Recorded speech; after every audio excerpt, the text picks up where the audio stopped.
welcome to our Friday chapel. We are privileged to be together again, and privileged to have Michele with us today. And we'll be doing some improv theater today to continue to illustrate God's loving kindness and loving mercy.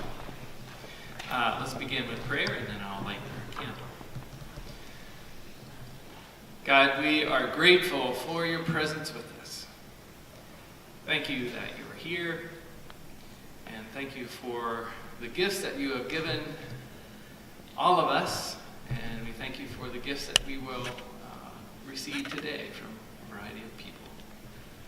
And most of all, help us to be open to your gift of love and salvation. Bless our time here today. In your name, amen.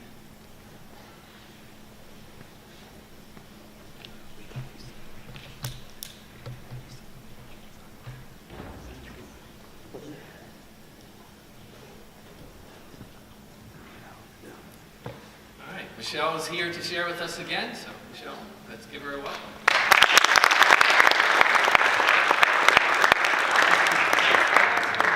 Friday. Thank you so much for having me. Yesterday we talked about Shalom Justice and the practice of loving kindness. They are slightly different, but they are interconnected. And today we'll talk more about that, and then we'll also practice this with our minds and our bodies. Shalom Justice, which is the justice of the Bible, which many people misunderstand, I think including many Christians. In Shalom Justice, to practice this, of course, to do justice is to make things right. We make things right in such a way that we give people what they need rather than the bad punishment that they deserve. That's Shalom Justice, most clearly exemplified on the cross.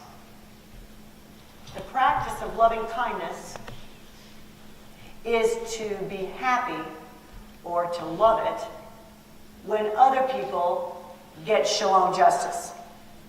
You see the connection? Giving people what they need rather than what they deserve. Being happy when other people get this mercy or grace. I had a very delightful dinner last night with some friends, which was so meaningful for me. Thank you. You know who you are. And it hit me that I need to say something more, however, about this difficult process of shalom justice. There's no easy 1, 2, 3 formula. And I am not trying to say that if you've been deeply wronged, what Jesus wants you to do is immediately to forgive that person, no matter whether they're sorry or not, and go on for that. That's not true. Sometimes the hurt is simple. Somebody took some of your money. Sometimes it's really, really deep. You've been emotionally assaulted. You've been sexually assaulted. And while rape or sexual assault isn't the only thing that I'm talking about here, it's a good example. I want to say quite clearly that if a person gets raped, it's wrong for the Christian community to go to that person, let's just say a woman, to go to this woman and to say, now you need to forgive him and you need to forgive him right away. That's what Jesus wants you to do. That person, she's been deeply, deeply hurt. And to do that to her is almost like to violate her again. It's just wrong to do. This shalom justice business is tricky stuff. It's not just real easy 1, 2, 3. And actually, quite frankly, the offender, the rapist, I know this might be hard to understand, but it might not be, it's not really the loving thing to just let him off the hook either. Now, I'm not saying don't do anything. And I think Jesus is asking you to do this hard and difficult work, part of which is hearing the stories. Biblical justice and biblical forgiveness always means the person who's the offender makes things right. Not just for the sake of the victim, but for the sake of the offender. Because he or she cannot get healed until she or he makes amends. And I'm talking about this whether I'm talking about sexual assault or deep wounds or stereotyping or racism or whatever it is that I'm talking about. Let's take just let's think through this just a little bit. All right? Jesus called the Pharisees, "You brood of vipers." On the surface, that doesn't sound like Shalom Justice, does it? Right? Sure doesn't sound like kindness. Wow. Is Jesus giving those people what they need rather than... No, it sounds like he's giving them what they deserve. And maybe on a certain level it is. But what if Jesus, and of course only Jesus knows everybody's inner story in ways that I can't know everybody's story. Maybe he realizes that's the very thing that they needed to hear to wake up. Jesus goes to a young man, we assume he's young, the rich young ruler, and says that he has to give away all of his money, sell all of his possessions, give them all to the poor, be completely broke, and then follow Jesus. And there's a part of me that goes, "Oh, Jesus, you asked for too much. Don't, no, don't." But what if that's really what that young person needed? And it was the only way for him to get free. I just want to leave you with some of those thoughts. I'm not saying don't do it. I'm saying you have to care for everybody in the process when it's a deep wounding. Does that make sense? Yeah, okay. All right, good. So, because this act of Shalom Justice and the practice of loving kindness is so difficult, we have to practice with our bodies. Believe it or not, as you practice this stuff, it becomes more natural. And so I sometimes will go into, even as young as middle schoolers and high schools and colleges. I do this at Hesston College every year. I work with students and we literally practice standing up for others in solidarity, and we practice doing a different kind of justice so that the real situation comes up, your adrenaline goes up, you stop yourself before you do the thing that everybody else in the world would do. And that's exactly what we're going to do today. It's called Forum Theater. Now, Forum Theater was developed in South America where poor peasants were trying to find a way to get the rich landowners to see what was really going on and how oppressive they were in a creative way that would touch their hearts. And so they would perform stories, always real-life stories, on the lawns of these landowners' homes. And day after day after day, and finally things started to change. And so we're going to do a Forum Theater today based on a real story that really happened. And usually the way we write Forum Theaters is we write that the story ends badly. So the story today is going to end badly.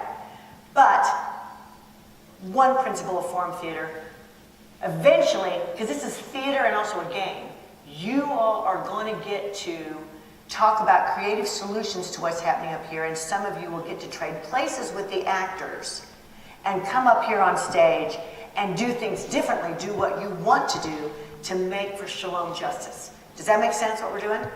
And you'll kind of see it. We'll just watch it the first time.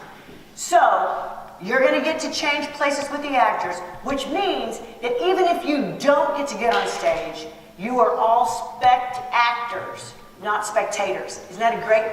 Did you hear that? Yeah. In other words, by your talking and suggesting, you might not want to go on stage, but you have the idea that will change and make the system more just. We need each other in this. Are you ready to go with this? Yeah. All right. I'm going to ask if my actors are in their places and ready. Yeah. They would have said no if they weren't. They're not going to do anything until I say go. In the game, I'm the joker. In other words, it's a fancy word for facilitator. My actors will do what I tell them to do, if I tell them to freeze or I tell them to do something differently. And you also must listen and do what I say for the game to work. Okay? All right. I'm not going to have my actors say go until I get in my place. This first time, congregation, your only job is to watch. Everybody just watches. And go. Careful, this will bring good money. Not as good as their computer, though. That's on the next load. Let's get this in the truck for one more load. What is going on here? Is that my antique chair? Mr. and Mrs. Smith, I'm Officer Billings. Is something wrong here? stealing our stuff in the broad daylight. Well, you know I'm not gonna take you away.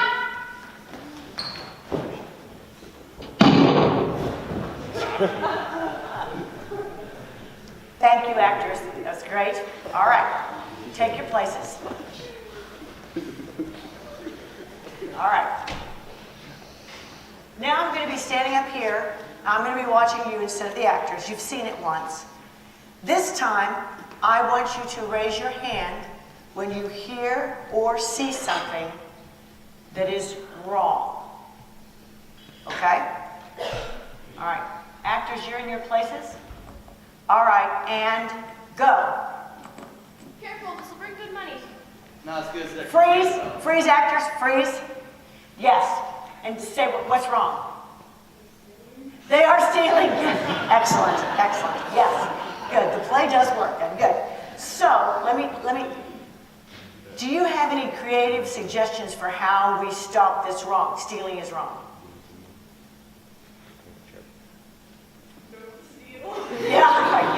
Yeah. But we can't commit, we have to just do it differently so that it's more difficult to steal. Does anybody else have suggestions? Yes? Put an alarm system in your house. Put a little alarm, so that there't an alarm system.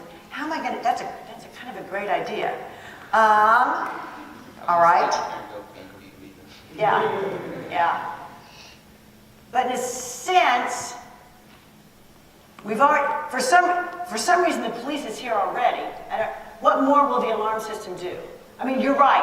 If the robbers knew that, they wouldn't do it in the first place. It's gonna scare them off, probably. Oh, okay. Would you be willing to come up, go behind the curtain and be this alarm system? And then that's good. And while you're doing that, yes, give me your suggestion. Have a what? Oh yeah, absolutely. We'll start with, that's it. And my dog is about this big. Yeah, she doesn't scare anybody.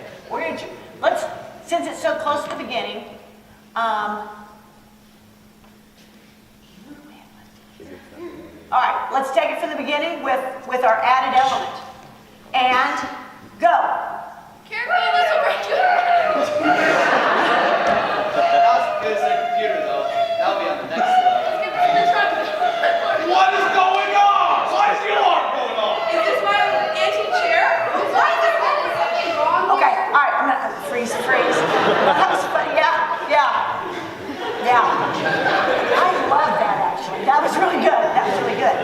So, and in the real story, there was an alarm, and I wonder if, but just so you know a little bit about the real story, this happened in Hesston. The police just happened to be driving down that street, and there's a pickup truck. I couldn't get a pickup truck on the stage, and they were loading this thing. So we've got the element of stealing. What are some other ideas? What are some other things that went wrong? Yes?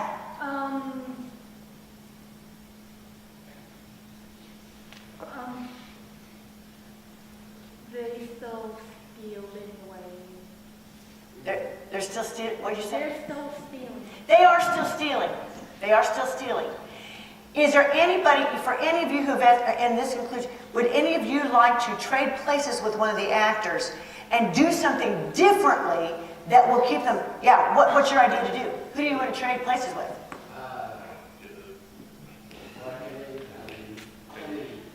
Now, I'm going to give you, this is the secret rule. The secret rule has come out. The secret rule of form theater is you can never get rid of the bad guys. And Kennedy and Jacob, sorry, you're the bad guys. And here's why. And this is actually how most of the world tries to solve evil. We're getting rid of them, we're not killing them. Is to get rid of the bad guys. And folks, as we see wars, does that work? Nope. Absolutely doesn't work.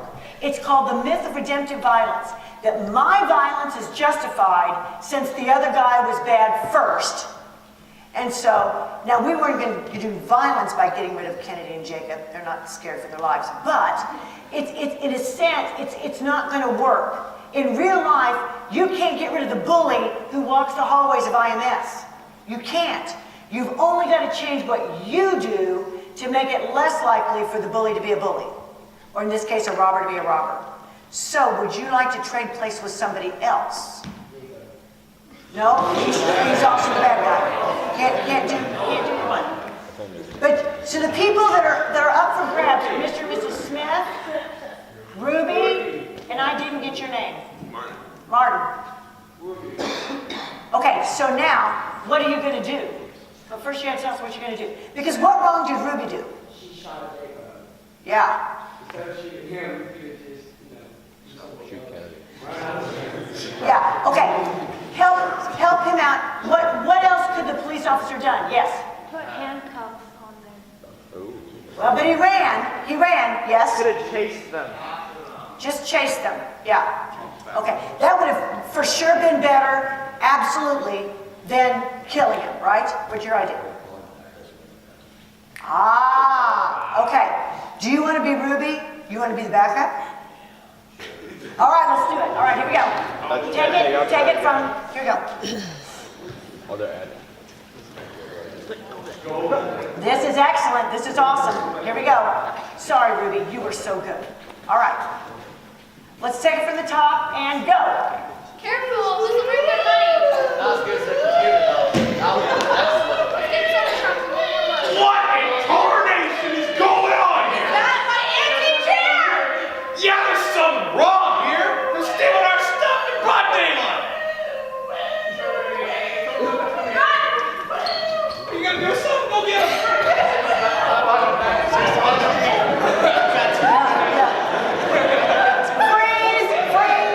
Freeze. Good. Oh, yeah. Now, that's a better situation, isn't it? That is a better situation. Nobody died. My stars, it isn't even that nice of an antique. Sorry, I am this people. Whoever's counts that really is. You're right. So really, Mia, really? Not real. Okay. How can we make this even better? So now they're going to go to jail. Jacob and Kennedy going to jail. Right? Any other ideas? This was much better. Good. Do you see how this? There are other options. There are other options. Yes? Kennedy still got away. You did? Because he was fighting Blake. Oh, okay. All right. That's why. Yes? Off of the cherry pie. Yes, say more on this. So there's a story where I think someone was trying to rob someone else, and they're like, you know what? How about you come home and we're gonna have you some cherry pie? And they like made friends and talked about life decisions. I love this. Rachel, who would you like to be to make I'll- that happen? I'll be Mia. Mia. All right, we're going to do this again. Love it. Yeah, it's so short, but let's just start from the top. All right, here we go. Thank you, Rachel. Here we go. All right. Watch. Here, let's see what happens. And go. Careful, this will bring good money. Not as good as the computer, though. That was the next level. What is going on here? Sure, just people, and they have a bad life and they don't bring more money. Excuse me.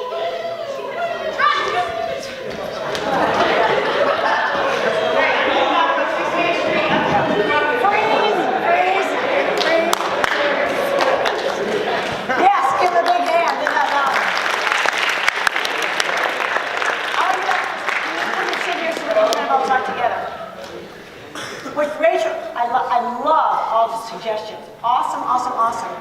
But because Rachel said something that's so close to what really happened, I want to make a transition and connect. Thank you for this. It wasn't cherry pie, but it was something similar. Let me tell you, this is one of the times in Forum Theater where actually in the real story it came out, it was good, but we made it to work, so we made it, so the ending didn't really happen like this. This story happened at my house. But my husband and I were not yet the owners. It was two people ahead of us named the Yosts. And they were being robbed in broad daylight. There was a TV in the truck already and a couple other things, and they were loading up this last load. When the Yosts came home, I guess early or unexpectedly, did the robbers know when they were coming? I don't know, coming home. And it, just by coincidence, the police chief was also coming down Main Street of Hesston, where I live. All of this happened on my front porch. And I've heard the real people tell it. The police officer looks at the Yost, Mr. and Mrs. Smith, and says, "Is something wrong?" And the Smiths, i.e. Yost, didn't answer for just the longest time. And then the husband, well, and this is why it's so tricky, and you can tell me if you don't think this is good and right. The husband lied. And because what he did is he looked at the two, they were both young men, sorry Kennedy, but he looked at the two young men. They were young, caught red-handed. It was not going to be pretty. He said, no, officer. These young men are helping us move some things, and we're deeply grateful. Here, let me help you carry this heavy chair to the truck.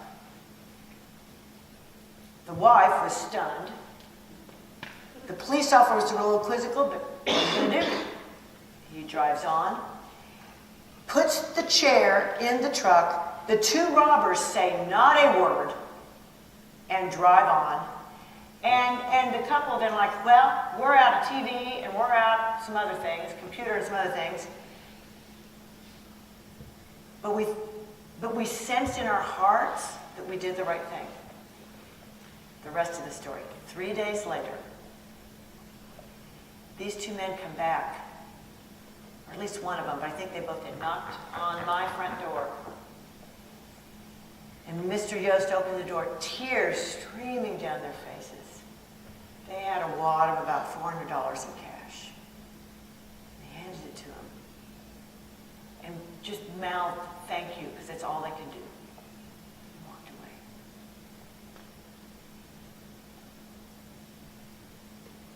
I'm going to start with my actors up here, but it's also open to everybody. Did the Yost do the right thing?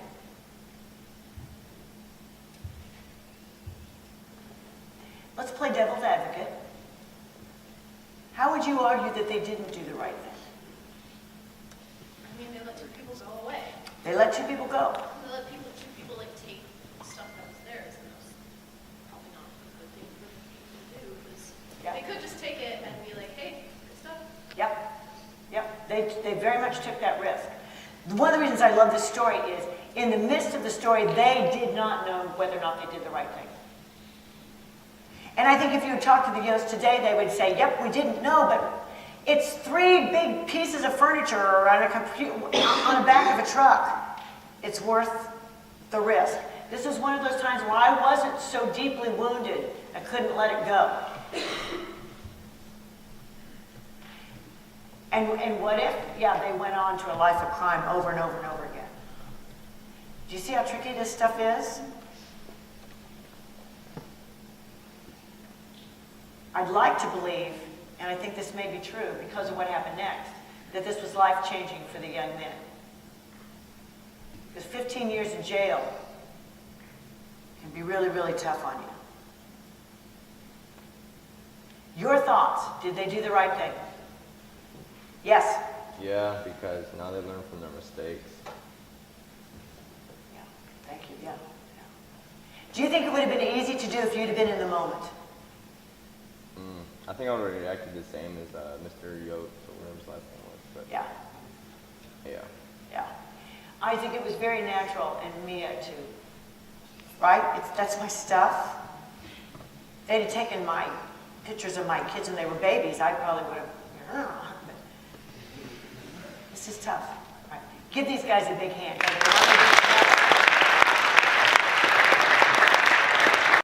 I'm going to end with a story that's tougher than this one. By the way, thank you so much. Oh, your questions, your comments, they were wonderful. And I'm serious, if you practice this, if you keep practice, then when the moment strikes, your mind will say, oop, there's more than the obvious option of running after those guys. There's more than the obvious option. A Harvard study once showed that they did this study, they took the Dirk Willem story where Dirk pulls the guy, you know the Dirk Willem story? Pulls his enemy out of the ice. And they surveyed, like, I want to say like 15,000 high schoolers about whether or not he did the right thing. And yet they knew, they had surveyed the students to know that some students knew the story, basically students from an Anabaptist tradition, some students didn't. And the students from the Anabaptist tradition always, at least gave complexity and said, yeah, I think he did the right thing. Because they had heard the story. Because they had been given a new imagination for what could be. All of the other Christian youth were like, no, that's crazy. It matters what we practice. It matters the stories we give ourselves to think about. A final story. A story about a man whose daughter was killed on April 19th, 1995 in the Oklahoma City bombings by Timothy McVeigh. And I will speak it as if I am that father. I'll never forget that day, April 19th. I was 8 miles away from the building, but my house shook violently. I shook even more emotionally when I realized that it was my daughter, Julie, in that building, who, along with 167 other people, were killed by Timothy McVeigh. I kind of think those first 4 and 5 weeks, I call them my temporary insanity. I didn't know what to do with my rage and anger. I started smoking, and I smoked about 3 packs a day. I started drinking, and I got to drinking heavier and heavier till within a couple months, I was pretty much hungover day in, day out, 24/7. By January of the next year, I was a wreck. I would walk to the building every day. I was stuck. And what was it going to take to unstick me? Convictions? Executions? Would executing Timothy McVeigh? I kind of thought maybe it would. I could not get unstuck. I do remember in late January of that year, that one time when it hit me to hear someone say that it was rage and revenge inside of Terry Nichols, that's the co-conspirator, and Timothy McVeigh. Rage and revenge inside of them that made them do this, plant this bomb in the building. Because for the first time ever, I realized that same rage and revenge was inside of me. That was one moment of healing. I noticed Bill McVeigh on TV. Bill is Timothy's father.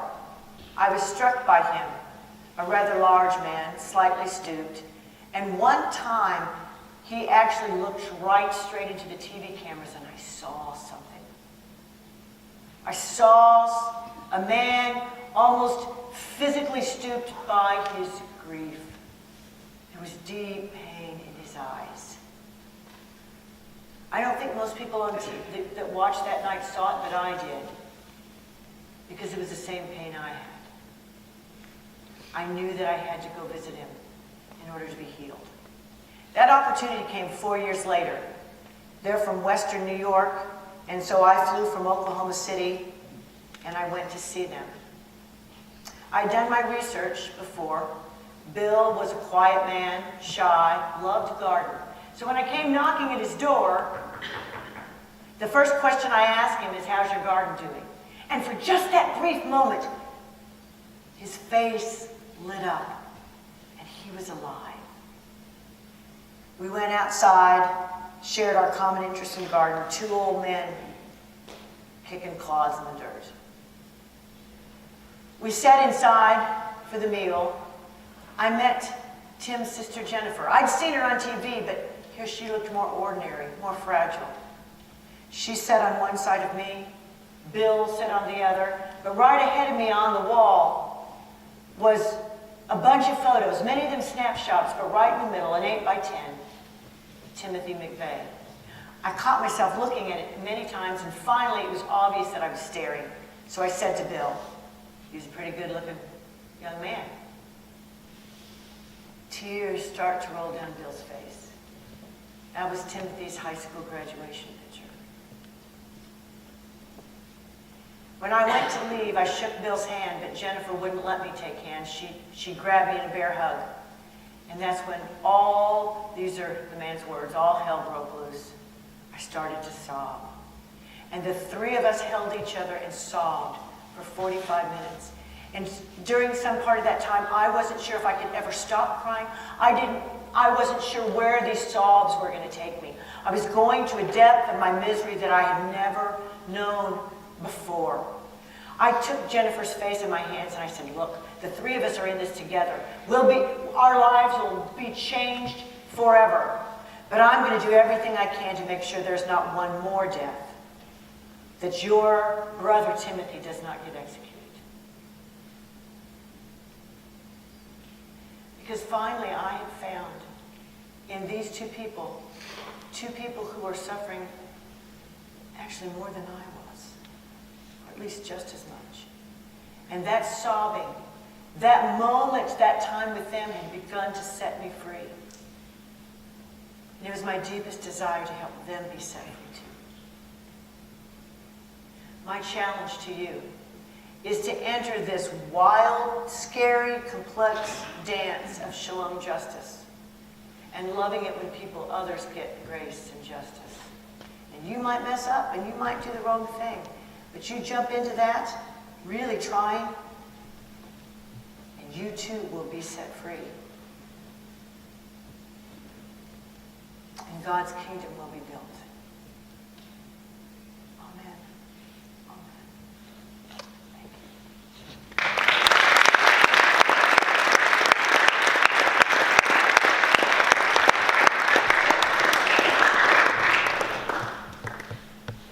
Thank you again, Michele, for coming and sharing with us, and thanks to the actors and all who participated. The seniors, actually, both the senior Bible classes will be meeting in my room, so next period. Let us go, and as we go, let us do justice, let us love mercy, and let us walk